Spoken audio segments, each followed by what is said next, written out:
जिल्ह्यातल्या शेतकऱ्यांचं मोठं नुकसान झालेलं आहे। तेव्हा शासनानं त्वरित पंचनामे करून त्यांना मदत द्यावी ही पहिली आग्रहाची मागणी या निमित्तानं आपल्या माध्यमातून सरकारला करतो। दुसरी बाजू, परवा जिल्हा परिषद अध्यक्ष आणि उपाध्यक्ष पदाच्या निवडीनंतर या जिल्ह्यातले माजी मंत्री आणि राष्ट्रवादी शरद पवार गटाचे नेते जयंत पाटील यांनी एक अतिशय कुचकट आणि दुसऱ्याचं राजकारण अडचणीत यावं या उद्देशातून त्यांनी एक माझ्यावर स्टेटमेंट केलं। मी जयंत पाटलांना हेच सांगू इच्छितो, तुमचा काळा इतिहास मला काढायला भाग पाडू नका। तुम्ही भाजपमध्ये येण्यासाठी किती वर्ष प्रयत्न करताय आणि किती वेळा उंबरे झिजवलेत याचा साक्षीदार म्हणून सुद्धा संजय पाटील आहे। आत आपल्याला घेत नाहीत तरी सुद्धा सलोख्याचे संबंध राहावेत आणि आपल्या राजकीय कारकिर्दीला त्रास होऊ नये या उद्देशानं तुम्ही कुणाकुणाशी ॲडजस्टमेंट करता या बाबी सगळ्या मला माहिती आहेत। स्वतःच्या मतदारसंघापासून गावातले दोन्ही गट आपणच सांभाळायचे, एकमेकाला झुजवायचं आणि कार्यकर्त्यांचं खच्चीकरण करायचं। तुम्हाला वाटत असेल की तुम्ही काही या जिल्ह्यातले राजकीय बोलके भावले म्हणून काही लोकांना वापरलं, खांद्यावर हात ठेवून तुम्ही कुणाकुणाची विश्वासघाताचं राजकारण केलं, तेव्हा ते काढायला मला भाग पाडू नका।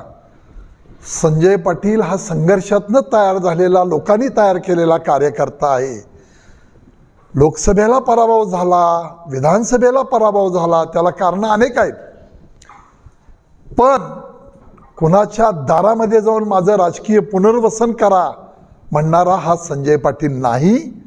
आलेल्या परिस्थितीला सामोरं गेलो, लढलो, लोकांनी न्याय दिला, म्हणून राजकीय जीवनामध्ये मला लोकांनी माझ्यावर विश्वास ठेवला आणि माझ्या पाठीची शक्ती उभा केली। राजकारणामध्ये पहिल्यापासून मी सांगत होतो की जिल्हा परिषदची इलेक्शन झाल्यानंतर अजितदादांची दुर्दैवी दरम्यान, जिल्हा परिषद इलेक्शनच्या दरम्यान अजितदादांचा दुर्दैवी विमान अपघातात मृत्यू झाला। त्यानंतर निकाल लागले आणि मग अशा पद्धतीनं मी मागणी केली की आमच्या नेत्यांना एक आदरांजली ठरेल आणि आम्हाला तुम्ही या सगळ्या दृष्टिकोनातून अध्यक्षपद द्या, ती मागणी केली।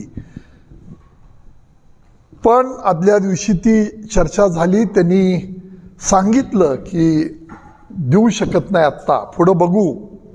त्याच्यानंतर एका मोठ्या नेत्यानं तिथं सांगितलं की साहेब आपण हे डिक्लेअर करू की 1.25 वर्षानंतर बदल करायचे। त्याच्या आधी एकदा बसलो, त्यावेळेला 2.5 वर्षाची मागणी होती त्यांची। सगळ्यांना संधी द्यायची असेल तर आपणाला 1.25 वर्ष करणं गरजेचं आहे अशी मागणी केली। काही बैठका झाल्या, पण आमची मागणी हीच होती की आमच्या पक्षाच्या उमेदवाराला अध्यक्षपद तुम्ही पहिल्यांदा द्या। दादांचा या विमान अपघातामध्ये मृत्यू झाला आणि खऱ्या अर्थानं त्यांना ती श्रद्धांजली ठरेल म्हणून ही मागणी होती।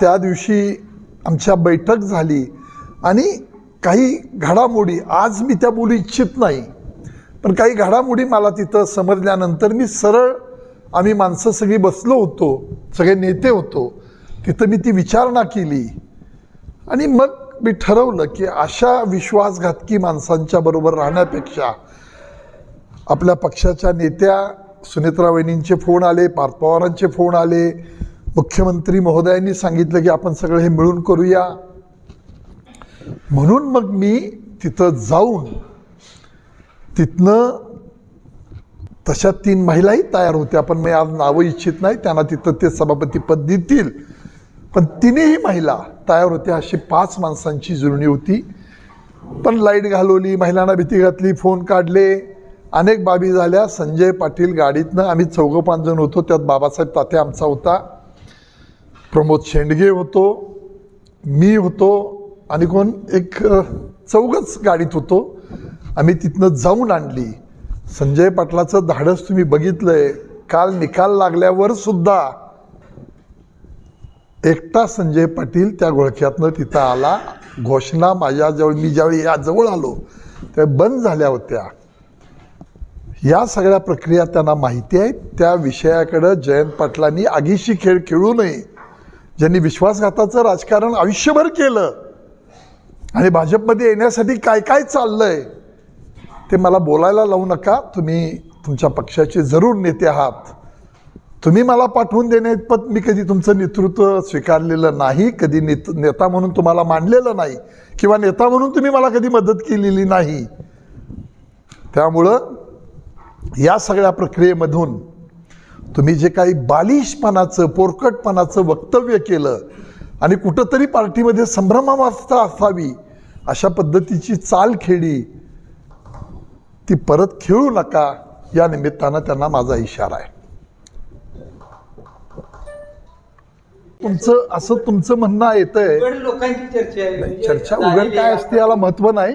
फायदा झाला का नुकसान झालं, राजाराम बापू वाद, दादा वाद कुणी काढला, कुणाला सहानुभूती मिळाली, कुणाचं नुकसान झालं, त्या विषयाला सेपरेट बैठक घेऊ.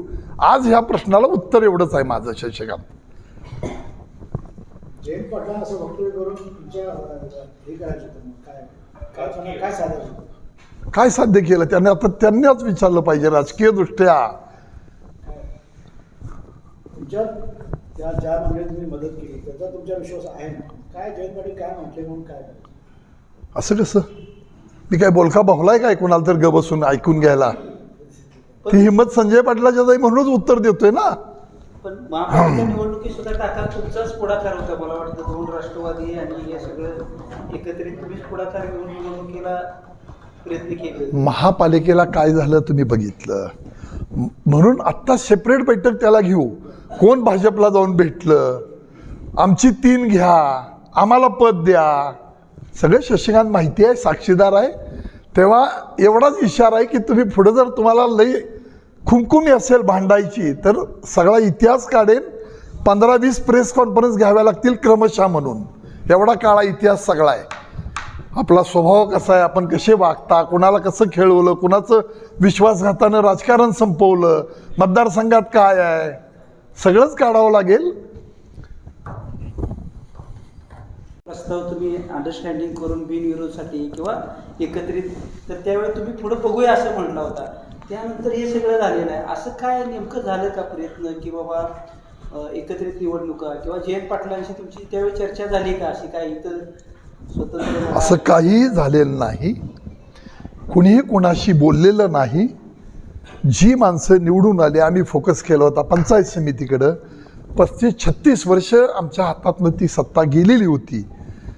तिथं चांगले काम करणारे कार्यकर्ते निवडून आलेले आहेत. अतिशय चांगला कारभार त्या निमित्तानं आम्ही पंचायत समिती फोकस करण्यानं मेजॉरिटी चांगली मिळालेली आहे. त्यामुळं असा कुठलाही प्रस्ताव कोणाला तर कोण बोलतंय करते असं काहीही नाही. आम्हाला आपल्या पार्टीचा भाव ही इच्छा होती म्हणून आम्ही तो केलेला प्रयत्न होता. त्याच्यानंतर हा जो काही घाणेरडा केळसवानी प्रकार असतो की आम्ही पाठवलं, जयंत पाटलाला संजय पाटील कधीच नेता मानलेला नाही. संघर्षातनं उभारलेला कार्यकर्ता आहे. काही बोलका भावला नाही कोणाला. त्यामुळे माझ्या बाबतीत त्यांनी केलेलं विधान लोकांनाही समजतं, पण मला त्याचं उत्तर देणं गरजेचं आहे म्हणून मी उत्तर देतोय. यापुढे तुमची काय भूमिका असणार? काय नाही, आमच्या महायुतीबरोबर आम्ही आहे. जे महायुतीतले तुमचे 4 सदस्य भोगले आहेत, 4 त्यांच्यावर काय कारवाई करणार आहे पक्ष? अजून काय त्याच्यावर विचार केला नाही. काल निकाल लागलाय बापू. पण काय घडतंय, काही माणसांच्या दृष्टिकोनातून बदल नसतील, कोण कोणाला खेळवतंय, त्याची कोणाची फसवणूक होणार आहे, ह्या बाबी आता कालांतरानं घडत जाणार आहेत ह्या जिल्हा परिषदच्या इलेक्शनला. राष्ट्रवादी अजित पवार गटाचे तुम्ही नेते म्हणून काम करणार? ते मी महायुतीचंच काम आहे ना. हा हे राष्ट्रवादीत का आहे, पण महायुती म्हणून आम्ही एकत्रच आहे ना. हे महायुतीचे जिल्ह्यातले जे नेते आहेत मदत केली महाविकास आघाडी त्यांच्याबाबत कसं काय निर्णय पार्टी करेल असं वाटतंय. मी काय मागणी केलेली नाही किंवा करा अशी माझी भूमिका नाही, पण पार्टी काय ठरवेल त्यावर पार्टी काय निर्णय घेईल. पण त्यांचं म्हणणं काका असं आहे की आपण भाजपच्या विरोधात निवडणूक लढवली, लोकांचा कौल घेतला. त्यांचं म्हणणं तुम्हाला मी एवढंच सांगतो, ज्यांनी तुम्हाला सांगितलं भाजपच्या विरोधी निवडणूक लढवली त्यांनी भाजपला 2 तिकिटे दिली, जनस्वराज्याचा फायदा घेतला, तरी सुद्धा जमलं नाही. म्हणजे संधी साधू कोण आहे लोकांच्या पुढे माहिती आहे. त्यांनी मी भाजपच्या विरोधात लढलोय एकटा, त्यांनी भाजपच्या 2 घेतल्या, भाजपचा सपोर्ट घेतला, जनस्वराज्याचा सपोर्ट घेतला, तरी जमलं नाही. त्यामुळं आज तो विषय नाही, आज जयंत पाटलांच्या प्रश्नाला उत्तर आहे आपलं.